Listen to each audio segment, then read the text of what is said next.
I had great success with my tomato germination this year, but the seedlings are still in their seedling trays, and it's time to move them to bigger pots. Join me today as I show you how I pot up my tomatoes.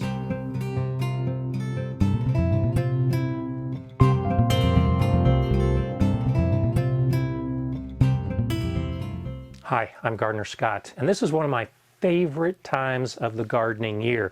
I can take all these beautiful tomato plants, move them to bigger pots, and before I know it, they're going to be going outside. I'm not doing this alone this year. I'm doing it with my friend Eli, and she's following along with her tomato plants as well. So I'm potting up, she's potting on. Eli, why don't you tell us what you're doing? Do I have to? It's sunny and lovely. Don't want to be in the greenhouse. Okay. Geez, I'm sorry to interrupt. Of course, if it were warm and sunny here, I'd probably be doing the same thing. But I thought you said you had something you wanted to show us. Okay, so here's the thing. This is the tray that held all of those tomatoes that Scott and I have been talking about growing.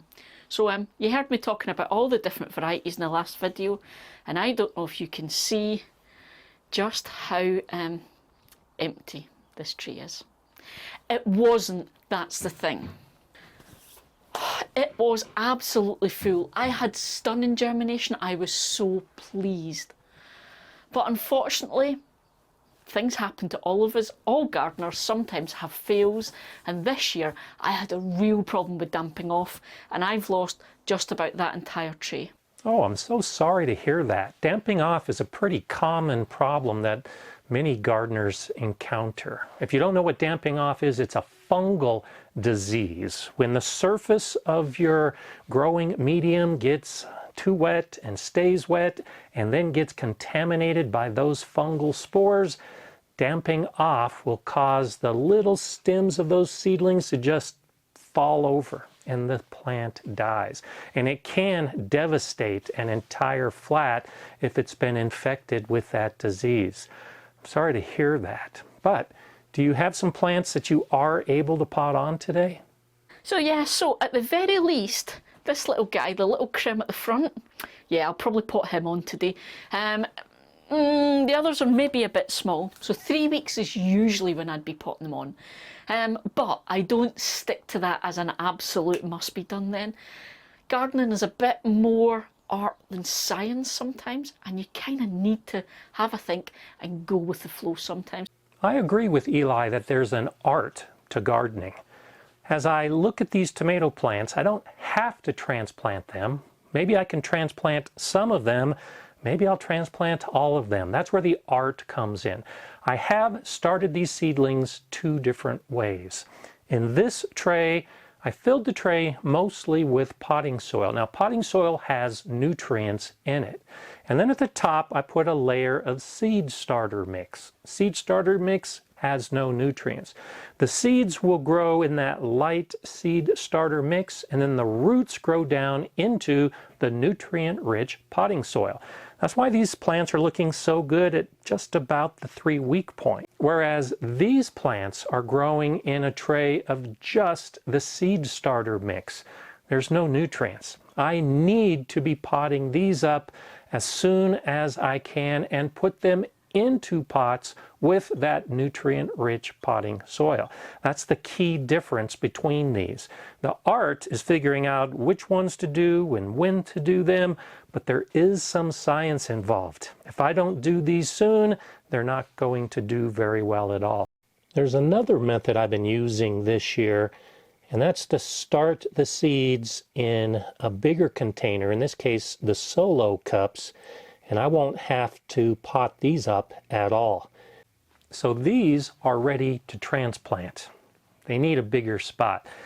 Let's turn to Eli again to get her thoughts on why we need to be transplanting. So yeah, so that's about 3 weeks on then. Big enough to handle. He's got at least a set of true leaves. He's got another set coming in actually. The root system is looking relatively healthy, but the thing is, If I leave him in there too long, he's going to start to suffer because he's going to be running out of the nutrition he needs. So we're going to get him moved up. It's going to give him a bit more nutrition, a bit of space where he can stretch out those roots and go looking for water. And that's what's going to encourage that growth. So we're on the same page. I'm potting up these tomato seedlings to give them more room. And these are the pots I'm going to be using. This is a potting mix of my own blend, and how I begin is by filling these pots about halfway full.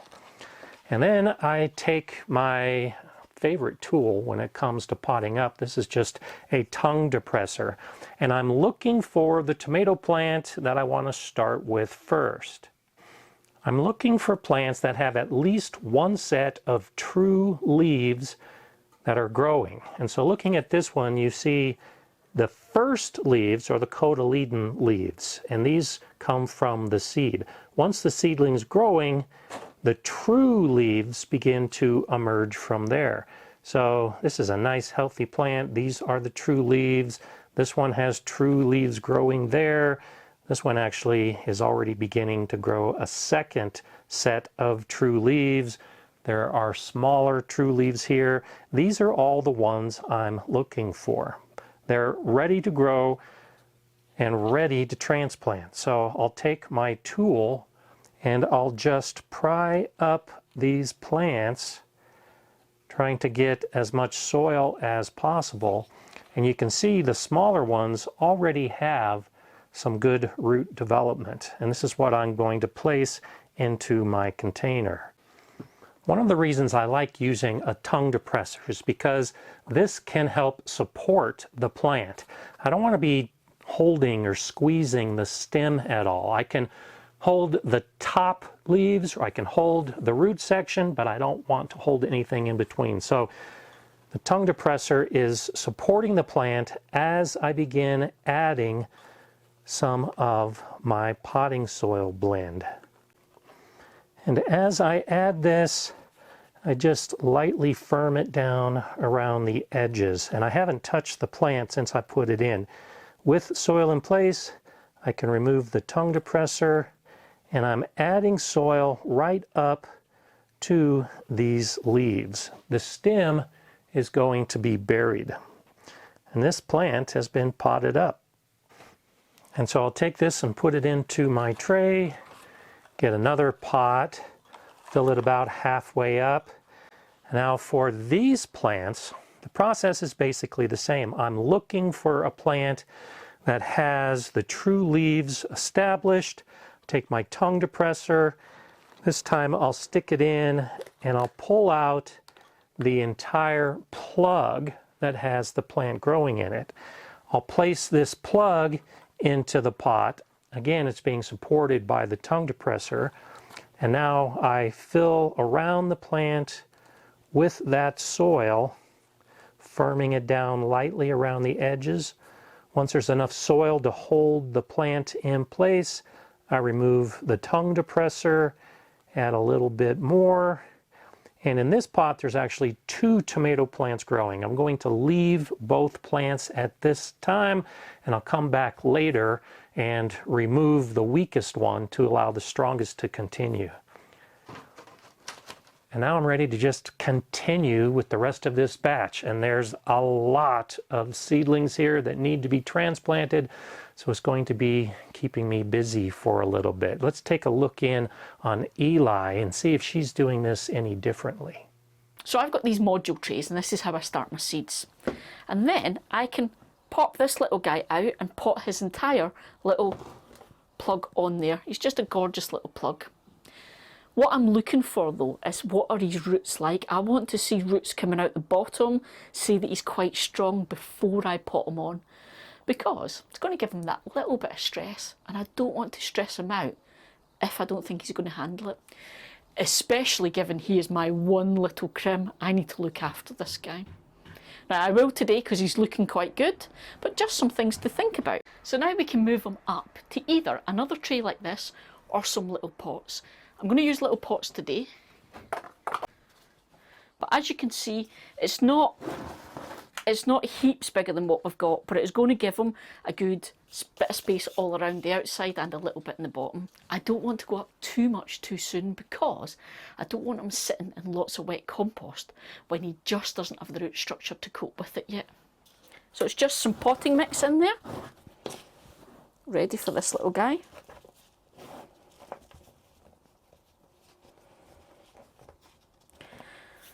So we're just going to pop them out whole, so just pushing through the bottom, pop them out, and we just try and lift them and disturb them as little as possible. And then in he goes to his new pot. And I'll firm him down. And like I said, he is quite a small plant, but I'm going to backfill just so that he's not got too much stem showing. And that will help him generate some nice new root growth. And that is my first potted on little tomato of this season. Hey Eli, I'm a bit chilled. Would you like a cup to warm up? Far from chilly today, but a cuppa would be amazing, thank you.